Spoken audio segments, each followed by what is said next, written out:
Wuhan, provincia de Hubei en el centro de China. Antes una metrópolis pujante.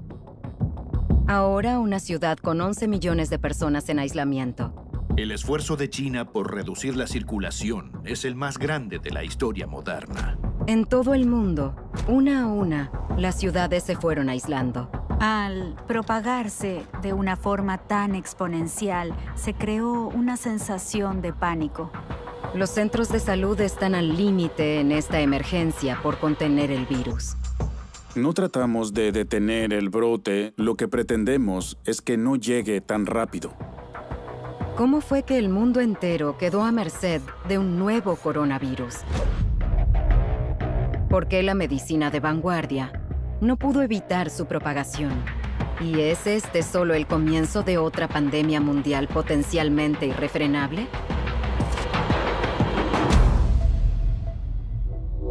Brote de neumonía de Wuhan. Coronavirus. Organización Mundial de la Salud. SARS-CoV-2. Informe de situación 12. Producido por Precipice.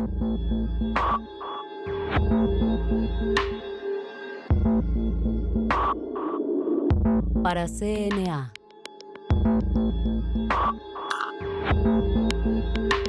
Coronavirus. El origen. Wuhan, China. Diciembre de 2019 en Wuhan, al centro de China. Algo extraño sucede con sus habitantes. La gente se enferma repentinamente, como es el caso del padre de Wang Wei. Cuando mi padre se enfermó, al principio no nos preocupó demasiado. Tenía fiebre, debilidad y pérdida del apetito, además de dificultad para respirar. Con la idea de que era un episodio de gripe invernal, la familia de Wang Wei apostó a lo seguro y lo llevó al hospital. Nos dijeron que sería neumonía. En el hospital había una gran cantidad de casos iguales al del padre de Wang Wei. Los médicos comenzaban a alarmarse. En cuestión de días, los expertos notaron que esta gripe misteriosa era de hecho un nuevo virus contagioso que amenazaba con propagarse rápidamente.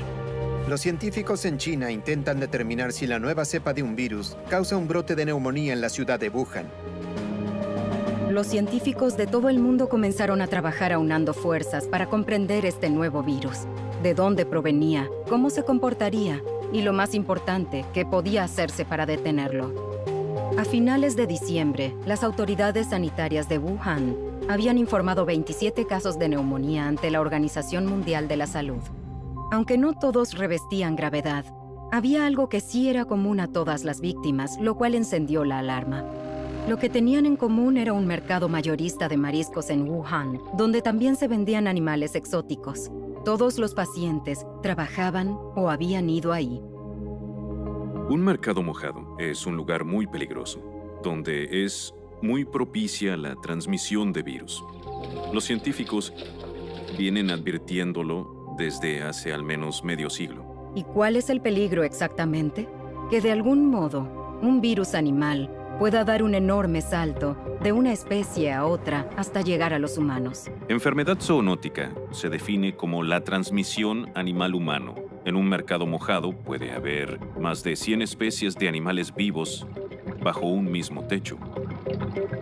En su búsqueda de supervivencia, los virus están constantemente al acecho de nuevas oportunidades para reproducirse y propagarse, lo cual implica hallar nuevas especies huésped. Los virus son parásitos intercelulares perfectos, por así decirlo, porque una vez que logran entrar al huésped, pueden utilizar la mecánica de ese organismo para su propio funcionamiento. Pero el proceso de transmisión de un virus de una especie a otra no es algo simple. Normalmente termina fracasando a causa de las disparidades genéticas de los dos huéspedes. Dada la capacidad de los virus de reproducirse de a miles de millones, pueden mutar rápidamente. La mayoría de las mutaciones no ayudan al virus a acceder a un nuevo objetivo, pero por causas totalmente azarosas, una mutación puede lograr transmitirse a otra especie. Con el tiempo, las posibilidades de que un virus se transmita exitosamente van incrementando.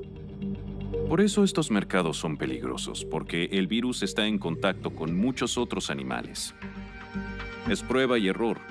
Si uno logra salir, o bien pasa a un humano, o sigue contaminando al resto del mercado a través de la materia fecal, la orina o la sangre, porque algunos animales se matan ahí mismo. Ahí hay mucha sangre, y la gente usa mangueras para limpiarla. De esa forma, el virus se transmite de modo increíble. Cuando un virus se transmite de un animal a un humano, puede acarrear varias consecuencias, desde inofensivas hasta mortales. Algunas son sintomáticas, pero no se propagan. Un ejemplo es la rabia.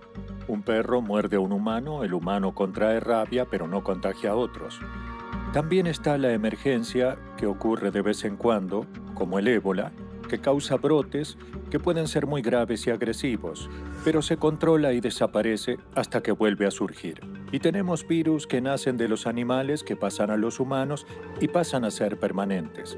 Un buen ejemplo sería el VIH, el cual emergió a fines del siglo XIX y principios del XX, cuando pasó de un primate a un humano. Los científicos en China pronto lograron un avance e identificaron al patógeno como un coronavirus. Visto con un microscopio, el coronavirus parece estar rodeado de una corona, de ahí su nombre. Esa corona en realidad es proteína que lo ayuda a entrar a las células humanas. Algunos son residentes permanentes en la especie humana, son endémicos y causan resfríos comunes. Pero hay otros que emergen cada tanto de la naturaleza, que son los coronavirus que mutaron de tal manera que se convirtieron en infecciones más graves en humanos. En 2003, hubo un brote previo de coronavirus que amenazó al mundo entero, el SARS, síndrome respiratorio agudo grave. Mató a más de 700 personas en todo el mundo. No obstante, pese a la experiencia adquirida por la pandemia del SARS, los científicos están batallando contra el brote de este nuevo coronavirus. El SARS-CoV-2 parece transmitirse más fácilmente que el SARS y se contagia durante el periodo de incubación, es decir, en ese periodo en el cual la persona se ha infectado pero no ha tenido síntomas aún. Y el SARS no se contagiaba en el periodo de incubación, con lo cual es más fácil de contener. Los expertos que llevan a cabo la investigación del nuevo coronavirus apuntaron al mercado mojado Huangnan. Las autoridades chinas lo clausuraron, y las muestras tomadas allí sugirieron que, al igual que el SARS, el nuevo virus pudo haberse originado en los murciélagos. Los murciélagos son mamíferos únicos. Hay unas 5.000 especies vivas de mamíferos, y ellos son el 20%, uno de cada 5 es un murciélago. Son los únicos mamíferos que pueden volar, y tienen un sistema inmunitario muy singular. Ellos no se enferman con virus. Por suerte, la transmisión de los virus del murciélago al humano es muy poco común y muy difícil. Hoy sabemos que la mayoría de los virus de murciélagos que causan enfermedad zoonótica son transmitidos por otro animal antes de llegar al humano. En Wuhan, la clave ahora era hallar ese eslabón desconocido. Identificarlo podría significar el cese de futuros brotes. Hay muchas conjeturas respecto de este animal X. Hablamos de que lo más probable es que el virus de murciélago se transmitió a un huésped intermediario, al que llamamos animal X. Se ha especulado muchísimo en torno a cuál podría ser ese animal X. Entre los posibles candidatos, algunos sugirieron una serpiente, otros una civeta o hasta un pangolín. La ciencia aún no lo determina, pero Lin Fa Wang está seguro de algo. Se aprende de la experiencia. Pienso que el animal X probablemente sea un mamífero.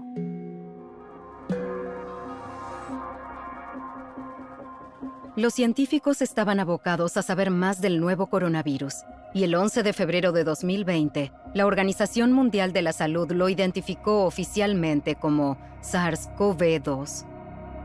Y la enfermedad que causa es la COVID-19. Declaro que es una emergencia de salud pública de alcance internacional. Países de todo el mundo tomaban cada vez más medidas urgentes para contener la propagación, pero eran en vano, y a la par surgía una nueva inquietud. El virus comenzaba a ganar masa crítica. Coronavirus. El origen. Una neumonía viral golpea a Wuhan, en el centro de China. Nos dijeron que era neumonía. Los científicos en China pronto lograron un avance e identificaron al patógeno como un coronavirus. El SARS-CoV-2 se transmite más fácilmente que el SARS. Declaro que es una emergencia de salud pública de alcance internacional. China y la OMS ahora trabajaban en conjunto y compartían toda información disponible sobre el nuevo coronavirus. Pudieron identificar que era un nuevo coronavirus en muy poco tiempo, pero sigue habiendo muchas cosas que desconocemos. La fuente de información hoy en día es la Organización Mundial de la Salud. Allí filtran toda la información que circula, se aseguran de que sea válida y luego hacen una evaluación de riesgo regularmente, presentan evidencias y hacen recomendaciones. En las salas de control como esta en Manila, la OMS planea una respuesta. Para que funcione, todo depende de que cada país distribuya la información de manera efectiva. Normalmente lo que observan es quién se enferma, por qué se enferma, cómo se enferma, e inmediatamente se intenta descubrir la forma de detener el brote. Una forma de descifrar los secretos de un virus es mediante el análisis de su código genético. A días de haber informado el brote, los científicos chinos descubrieron la secuencia genética del virus y la compartieron con el mundo. Algo importante es que desde hace unos 30 años podemos hacer una secuencia genética de un nuevo virus, o sea que podemos entender cómo se aplica cada bloque que conforma al virus. Podemos determinar, en muchos casos, de dónde viene el virus y hacia dónde va. Una vez obtenida la secuencia genética de este coronavirus, era posible identificar que era muy similar genéticamente, alrededor de un 80% de su mapa genético al virus del SARS. Pero que haya similitudes genéticas muy estrechas entre los virus de la misma familia no implica que vayan a comportarse de la misma manera. Que haya un 20% de diferencias es una gran diferencia. Entonces sí están relacionados. Pero en cuanto a aprender del SARS para prevenir un nuevo coronavirus, entonces se usa ese conocimiento, pero no se puede transferir el conocimiento del SARS a este coronavirus. Es por esa razón que hay que hacer investigaciones básicas. La pregunta es cómo el virus se manifiesta en los humanos. 9 de enero de 2020. En Wuhan, el nuevo coronavirus se cobra su primera muerte. La víctima tenía 61 años y había ido al mercado mojado Huanan. 5 días después, como señal de alarma, se confirmó que su esposa, quien no había ido al mercado, también tenía coronavirus. Por primera vez, quedaba demostrado que el virus podía transmitirse de persona a persona. La amenaza surgía. Los virus pueden transmitirse de persona a persona de varias formas. Algunos virus solo se transmiten mediante el contacto con la sangre. Otros se transportan por aire. En esos casos, el virus puede adosarse a pequeñas partículas de polvo en el aire y seguir activo en esa partícula durante un periodo de tiempo. Con lo cual, cuando el viento las mueve, el virus sigue allí y puede desplazarse largas distancias. También existe la transmisión por gotas. Estamos cerca de otra persona y esta tose o estornuda. Entramos en contacto con esas gotas y nos infectamos. Las primeras investigaciones determinaron que el nuevo virus puede sobrevivir fuera del organismo durante un tiempo significativo. Puede quedar flotando en el aire, suspendido, durante horas, y mantenerse viable durante días en superficies duras, como el metal. Precauciones. Para los científicos quedaba claro que este nuevo coronavirus era altamente contagioso. Ocasionalmente, un individuo resulta ser mucho más propenso a transmitir el virus que otros. Si una persona está infectada y estornuda, por ejemplo, puede liberar cientos de miles de millones de virus en el aire. Esto depende de cada paciente. Algunos al estornudar solo liberan una pequeña cantidad de virus, otros liberan una enorme cantidad. A estos últimos los llamamos supervectores. Si contagian a 1 o 2, no entran en esa categoría. Si contagian a más de 10, entonces sí son supervectores. Los casos se multiplicaban exponencialmente en la provincia de Hubei y comenzaban a cruzar fronteras.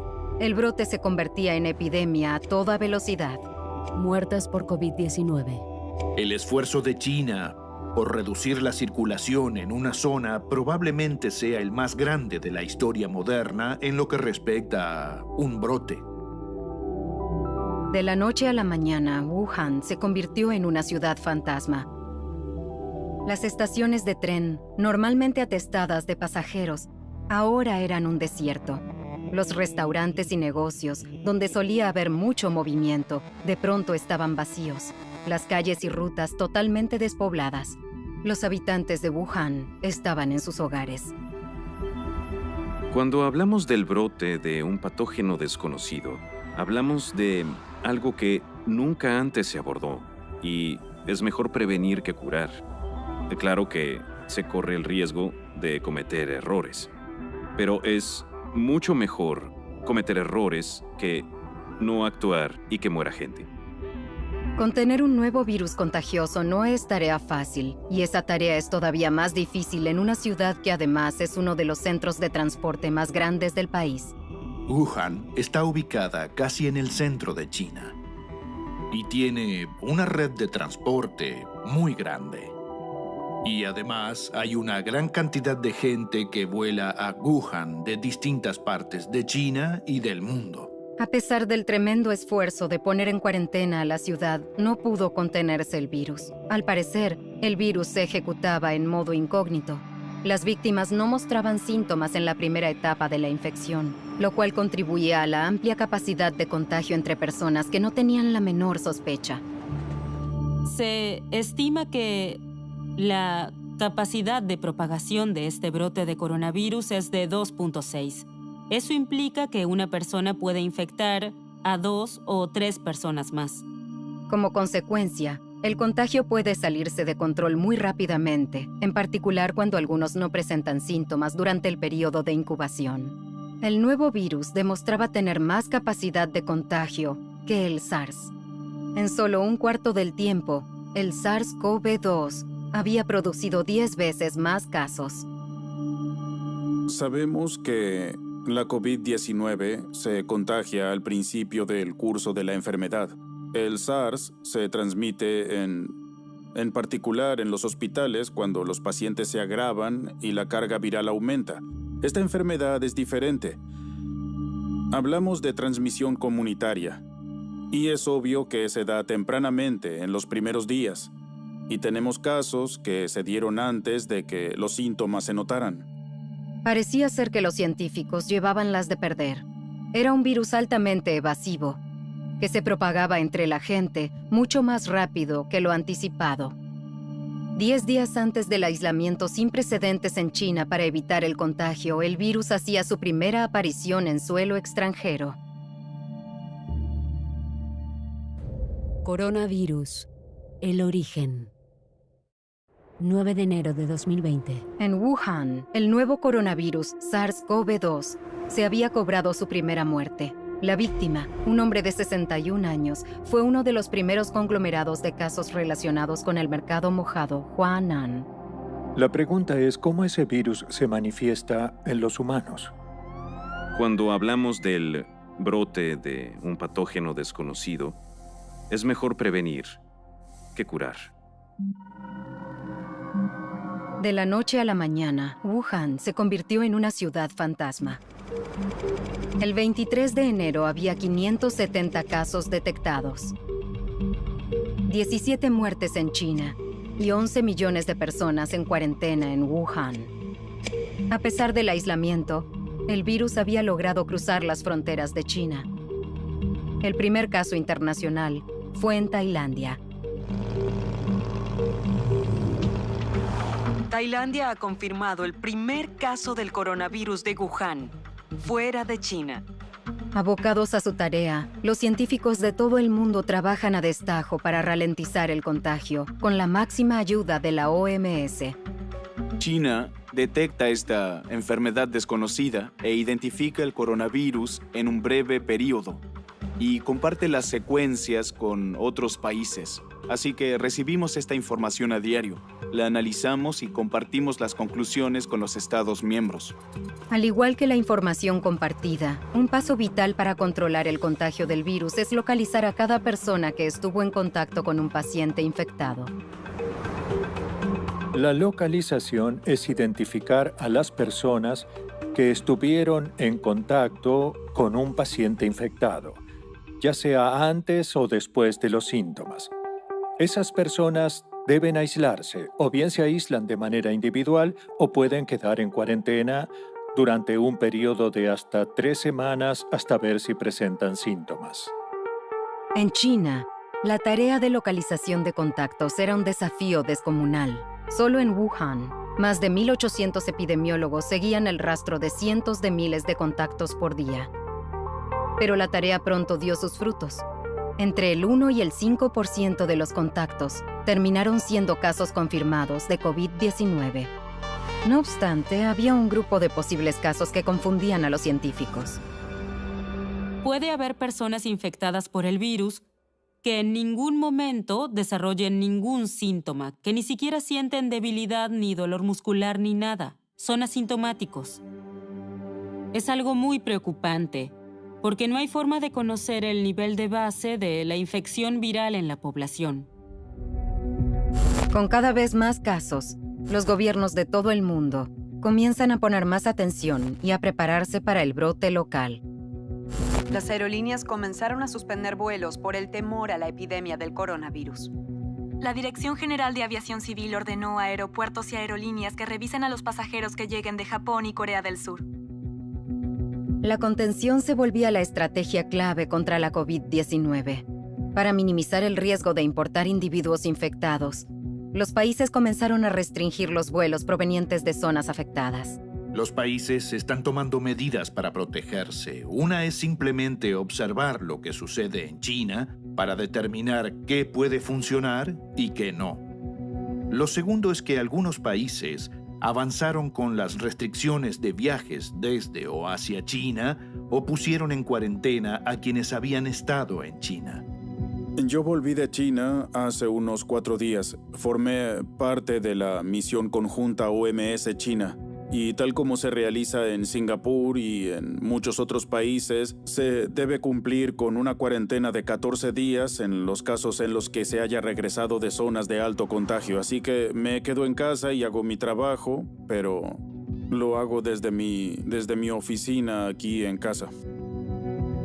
A medida que crecía la cancelación de viajes en todo el mundo, la realidad era que los científicos no podían detener el virus. Llegaron a otra conclusión más pragmática.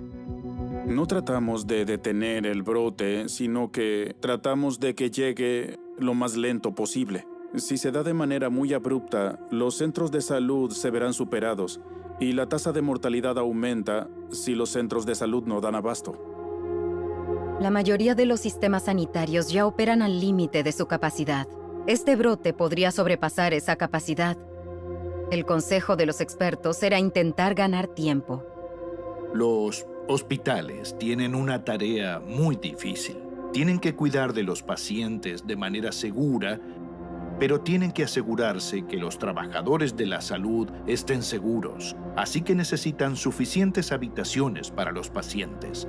Se debe contar con medios de transporte seguros, como ambulancias, y se necesita un sistema sanitario hospitalario que cuide a los pacientes de manera segura.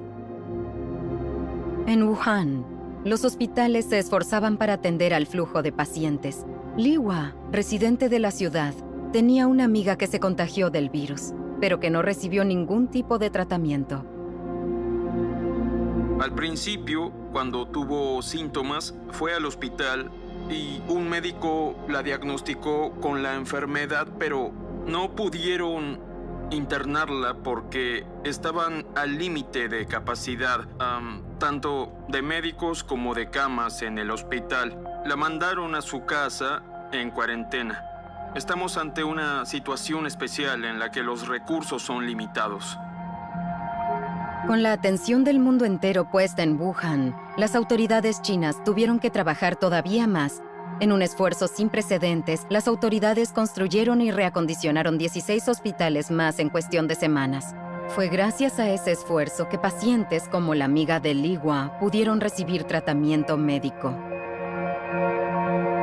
A la semana de haber sido internada, ella ya estaba mejorando.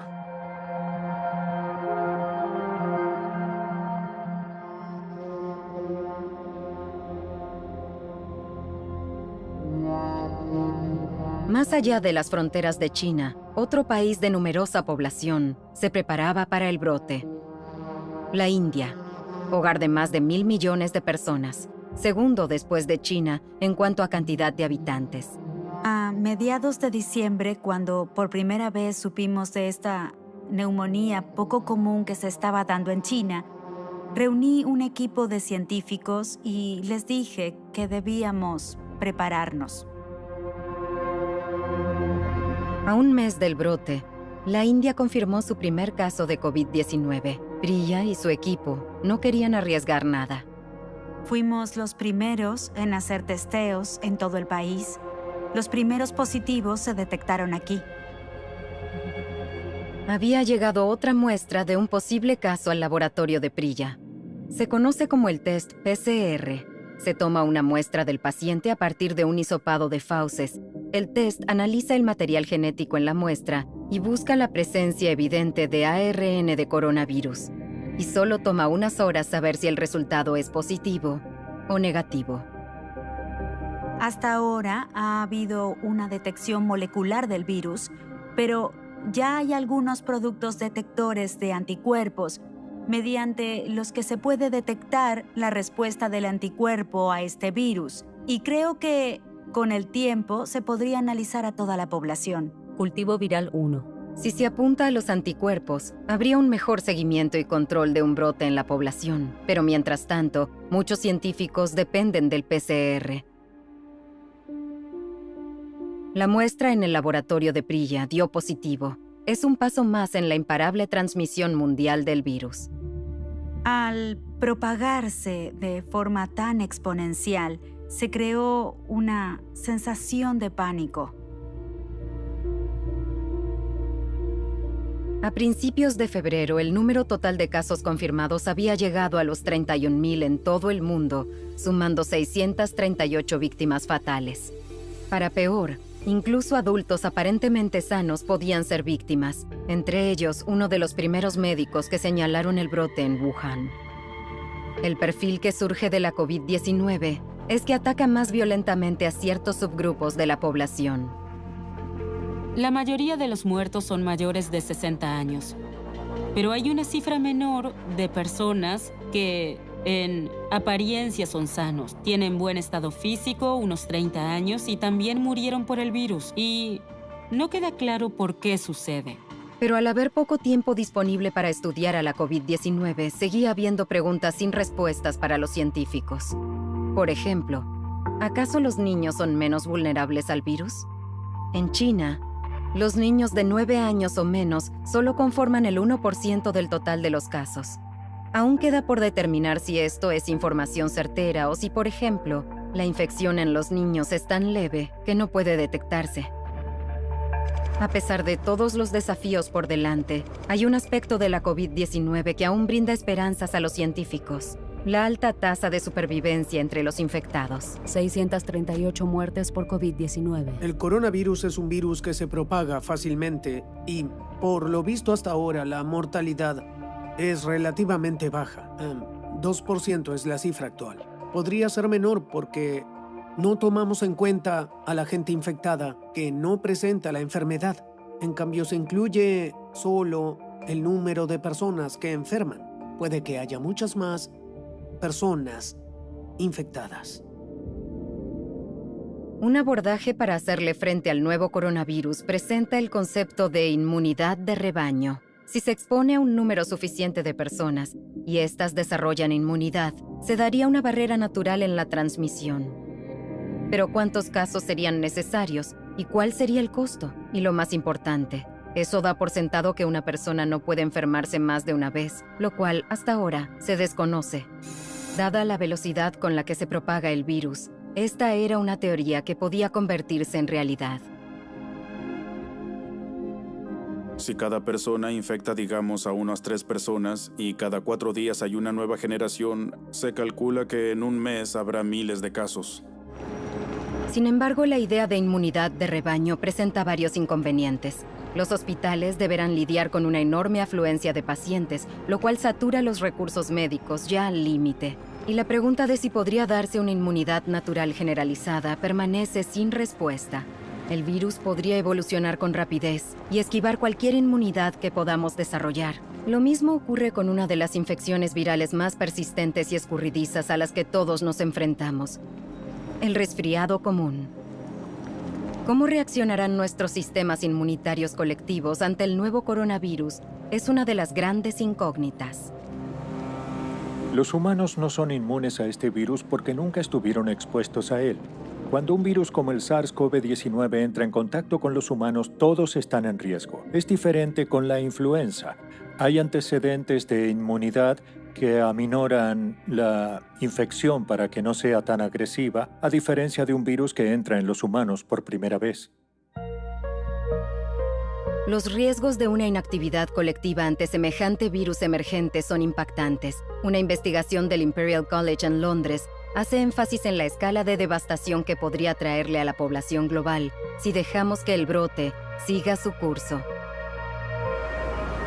Los investigadores estiman que se podría llegar a la asombrosa cifra de 7.000 millones de infectados y que alrededor de 40 millones morirían por la enfermedad si no se hace algo al respecto. Sin embargo, si se toman medidas drásticas y se reduce el contacto social, esas cifras pueden reducirse enormemente.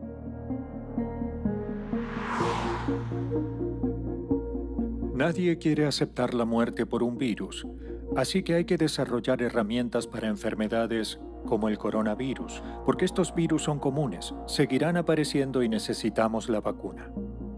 Mientras se consideraban nuevas opciones teóricas y sin probar, solo había una forma concreta de contener la propagación de la COVID-19. Esa forma era a través de testeos masivos, rastreo del origen y supresión, es decir, mantener a los enfermos más graves en hospitales para tratarlos y asegurarse de que la población general se mantenga aislada para prevenir una mayor transmisión. La combinación de estas tácticas tiene el potencial de salvar decenas de millones de vidas, mientras se trabaja contrarreloj para hallar una vacuna. Coronavirus.